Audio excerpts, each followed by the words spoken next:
যার হাত ধরে বদলে গেল ইতালিয়ান ক্রিকেটের মানচিত্র, বাকবদলের কাণ্ডারি হয়ে প্রথমবার ইতালিকে তুললেন টি-20 বিশ্বকাপের মঞ্চে। কঠিন চ্যালেঞ্জ পাড়ি দিয়ে ঐতিহাসিক সাফল্য এনে দেয়া সেই জো বার্নসই নেই ইতালির বিশ্বকাপ দলে। শুধু তাই নয়, অধিনায়কত্ব থেকেও সরিয়ে দেওয়া হয়েছে পূর্বপুরুষের শিকড়ের টানে অস্ট্রেলিয়া ছেড়ে ইতালিতে পাড়ি জমানো বার্নসকে।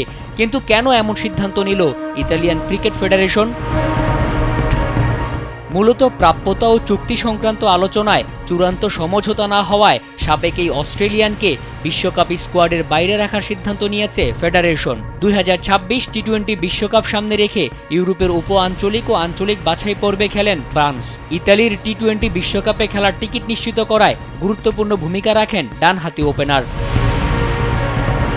2024 সালের জুনে ইতালির জার্সিতে আন্তর্জাতিক টি-20তে অভিষেক হওয়ার পর ডিসেম্বরেই অধিনায়কের দায়িত্ব তুলে দেওয়া হয় বার্নসের কাঁধে। তবে বিশ্বকাপ শুরু হওয়ার আগে বার্নসকে সরিয়ে নতুন অধিনায়কের নামও ঘোষণা করেছে ফেডারেশন। প্রথমবার বিশ্বকাপে ইতালিকে নেতৃত্ব দেবেন ওয়েন মেডসেন।